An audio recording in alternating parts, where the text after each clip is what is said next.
Hello eighth class chapter 8 cell structure and functions ਅਸੀਂ ਪੜ੍ਹ ਰਹੇ ਹਾਂ ਚੈਪਟਰ।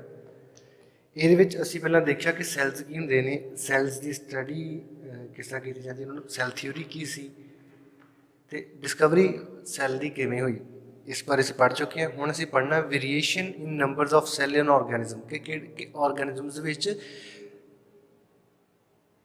ਕਿੰਨੇ ਸੈੱਲ ਹੋ ਸਕਦੇ ਆ, ਇਸ ਬਾਰੇ ਪੜ੍ਹਨਾ ਆਪਾਂ। ਕਿਹਦੇ ਵਿੱਚ ਥੋੜ੍ਹੇ, ਕਿਹਦੇ ਵਿੱਚ ਜ਼ਿਆਦਾ, ਕਿੱਦਾਂ ਦੇ ਸੈੱਲ ਹੁੰਦੇ ਸਾਰਿਆਂ ਦੇ ਵਿੱਚ, ਇਹ ਅਸੀਂ ਪੜ੍ਹਨਾ ਅੱਜ। ਸਟਾਰਟ ਕਰਦੇ ਹਾਂ। ਹੁਣ variation in number of cell in organisms, ਇਹਦਾ ਮਤਲਬ ਕਿ ਇੱਦਾਂ ਦੇ ਕਈ ਆਰਗੈਨਿਜ਼ਮਸ ਨੇ ਜਿਨ੍ਹਾਂ ਵਿੱਚ ਨੰਬਰ ਆਫ ਸੈੱਲਸ ਜਿਹੜੇ ਨੇ ਵੇਰੀ ਕਰਦੇ ਆ, ਬਦਲਦੇ ਆ। ਕਈ 'ਚ ਜ਼ਿਆਦਾ ਹੁੰਦੇ, ਕਈਆਂ 'ਚ ਥੋੜ੍ਹੇ ਹੁੰਦੇ ਨੇ। ਹੁਣ ਜਿਨ੍ਹਾਂ ਆਰਗੈਨਿਜ਼ਮ ਦੇ ਵਿੱਚ ਜਿਹੜੇ ਆਰਗੈਨਿਜ਼ਮ ਇੱਕ ਸੈੱਲ ਤੋਂ ਬਣੇ ਹੁੰਦੇ ਆ, ਸਿੰਗਲ ਸੈੱਲ ਤੋਂ ਬਣੇ ਹੁੰਦੇ ਆ, ਉਹਨਾਂ ਨੂੰ ਬੋਲਦੇ ਆ ਯੂਨੀਸੈਲੂਲਰ ਆਰਗੈਨਿਜ਼ਮਸ। ਜਿਹੜੇ ਆਰਗੈਨਿਜ਼ਮ ਇੱਕ ਸੈੱਲ ਤੋਂ ਬਣੇ ਹੁੰਦੇ ਆ ਉਹਨਾਂ ਨੂੰ ਬੋਲਦੇ ਯੂਨੀਸੈਲੂਲਰ ਆਰਗੈਨਿਜ਼ਮਸ।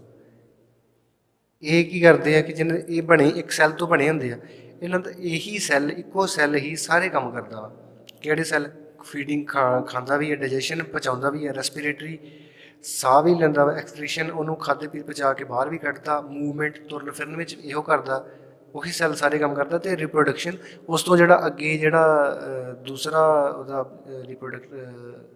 ਉਹਦੇ ਵਰਗਾ ਸੈੱਲ ਜਿਹੜਾ ਦੂਜਾ ਬਣਦਾ, ਉਹ ਵੀ ਇੱਕੋ ਸੈੱਲ ਹੀ ਸਾਰੇ ਕੰਮ ਕਰਦਾ ਵਾ। ਅਤੇ ਉਹਨਾਂ ਨੂੰ ਬੋਲਦੇ ਯੂਨੀਸੈਲੂਲਰ ਆਰਗੈਨਿਜ਼ਮ, ਜਿਹੜੇ ਇੱਕ ਸੈੱਲ ਤੋਂ ਬਣੇ ਹੋਏ ਨੇ। ਹੁਣ ਇਹਨਾਂ ਵਿੱਚ ਐਗਜ਼ਾਮਪਲ ਆ ਅਮੀਬਾ, ਪੈਰਾਮੀਸੀਅਮ ਅਤੇ ਬੈਕਟੀਰੀਆ। ਸਿੰਪਲ ਅਮੀਬਾ ਅਤੇ ਪੈਰਾਮੀਸੀਅਮ ਇੱਕ ਸਿੰਗਲ ਸੈੱਲ ਆਰਗੈਨਿਜ਼ਮ ਨੇ। ਇਹਦਾ ਥੋੜ੍ਹਾ ਇੱਦਾਂ ਸ਼ੇਪ ਇੱਦਾਂ ਦੀ ਹੁੰਦੀ ਹੈ, ਪੈਰਾਮੀਸੀਅਮ ਦੀ ਥੋੜ੍ਹੀ ਲੋਂਗੇਟਿਡ ਜਿਹੀ ਸ਼ੇਪ ਹੁੰਦੀ ਹੈ। ਇਹ ਅਤੇ ਬੈਕਟੀਰੀਆ, ਇਹ ਅਮੀਬਾ, ਪੈਰਾਮੀਸੀਅਮ ਅਤੇ ਬੈਕਟੀਰੀਆ, ਇਹ ਤਿੰਨੋਂ ਸਿੰਗਲ ਸੈੱਲਡ ਆਰਗੈਨਿਜ਼ਮਸ ਨੇ। ਇਹ ਕੀ ਕਰਦੇ ਨੇ ਕਿ ਖਾਂਦੇ ਵੀ ਇਹੋ ਨੇ, ਪਚਾਉਂਦੇ ਵੀ ਇਹੋ ਨੇ, ਸਾਹ ਵੀ ਇੱਦਾਂ ਲੈਂਦੇ ਆ। ਅਤੇ ਇਸ ਤਰ੍ਹਾਂ ਹੀ ਇੱਕ ਇਹੀ ਸੈੱਲ ਸਾਰਾ ਕੰਮ ਕਰਦਾ ਅਮੀਬਾ ਦਾ ਹੀ। ਅਮੀਬਾ ਦਾ ਇਹ ਸਿੰਗਲ ਸੈੱਲ ਹੀ ਸਾਰੇ ਕੰਮ ਕਰਦਾ। ਪੈਰਾਮੀਸੀਅਮ ਇਸ ਤਰ੍ਹਾਂ ਕਰਦਾ, ਬੈਕਟੀਰੀਆ ਵੀ ਇਸੇ ਤਰ੍ਹਾਂ ਕਰਦਾ। ਉਸ ਤੋਂ ਬਾਅਦ ਵਾਰੀ ਆਉਂਦੀ ਹੈ ਮਲਟੀ ਸੈਲੂਲਰ ਆਰਗੈਨਿਜ਼ਮਸ ਦੀ। ਇਹ ਤਾਂ ਗੱਲ ਹੋ ਗਈ ਕਿ ਜਿਹੜੇ ਆਰਗੈਨਿਜ਼ਮਸ ਇੱਕ ਸੈੱਲ ਤੋਂ ਬਣੇ ਹੋਏ ਨੇ। ਹੁਣ ਉਹ ਆਰਗੈਨਿਜ਼ਮਸ ਜਿਹੜੇ ਜ਼ਿਆਦਾ ਸੈੱਲਾਂ ਤੋਂ ਬਣੇ ਨੇ, ਉਹਨਾਂ ਨੂੰ ਬੋਲਦੇ ਮਲਟੀ ਸੈਲੂਲਰ ਆਰਗੈਨਿਜ਼ਮਸ। ਇਹਨਾਂ ਵਿੱਚ 2 ਤੋਂ ਲੈ ਕੇ 3, 4 ਤੋਂ ਲੈ ਕੇ ਮਿਲੀਅਨ, ਬਿਲੀਅਨ, ਟ੍ਰਿਲੀਅਨ ਤੱਕ ਸੈੱਲ ਹੋ ਸਕਦੇ ਨੇ। ਕਰੋੜਾਂ, ਅਰਬਾਂ, ਖਰਬਾਂ ਤੱਕ ਵੀ ਸੈੱਲ ਹੋ ਜਾਂਦੇ ਨੇ। ਇੱਦਾਂ ਦੇ ਵੀ ਹੁੰਦੇ ਕਿ 2, 3 ਤੋਂ ਲੈ ਕੇ ਸਟਾਰਟ, ਅੱਗੇ ਅਰਬਾਂ ਤੱਕ ਵੀ, ਬਿਲੀਅਨਸ ਤੱਕ ਹੋ ਜਾਂਦਾ।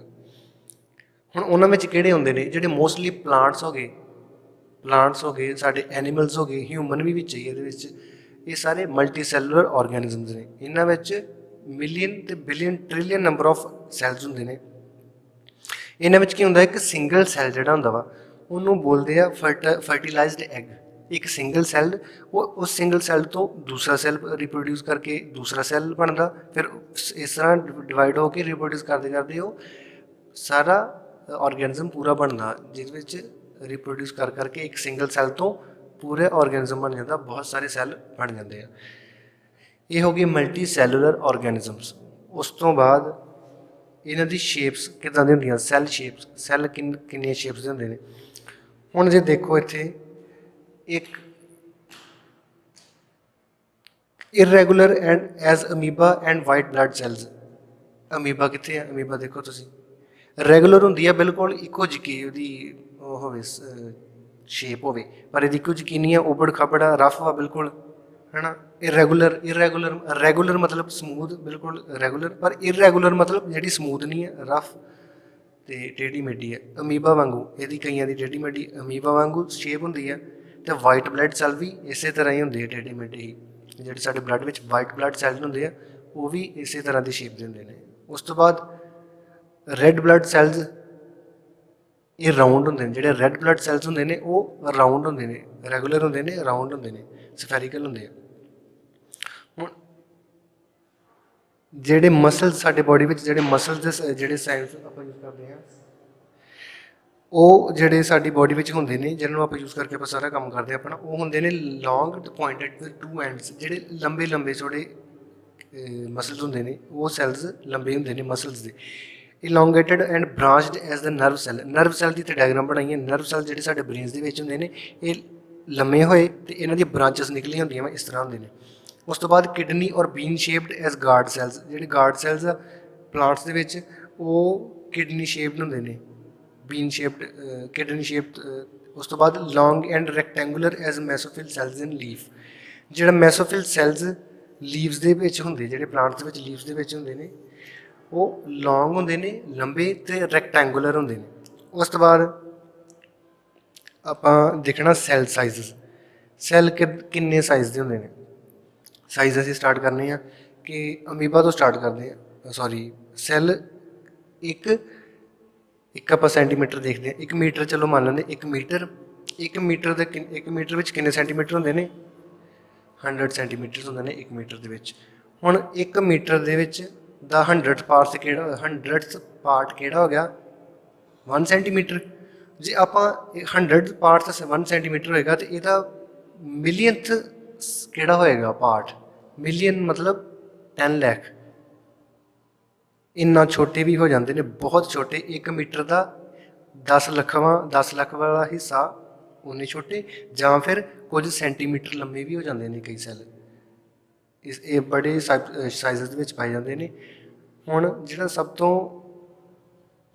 ਤੋਂ ਜਿਹੜਾ ਛੋਟਾ ਸੈੱਲ ਪਾਇਆ ਜਾਂਦਾ ਵਾ ਸਾਡੀ ਬਾਡੀ ਵਿੱਚ, ਉਹ ਬਲੱਡ ਸੈੱਲਸ ਹੁੰਦੇ ਨੇ। ਸਭ ਤੋਂ ਛੋਟੇ ਸੈੱਲ ਬਲੱਡ ਸੈੱਲਸ ਹੁੰਦੇ ਨੇ, ਅਤੇ ਲੰਬੇ ਸਭ ਤੋਂ ਹੁੰਦੇ ਨੇ ਨਰਵ ਸੈੱਲ, ਜਿਹੜੇ ਸਾਹਮਣੇ ਡਰਾ ਕੀਤਾ ਗਿਆ ਨਰਵ ਸੈੱਲ।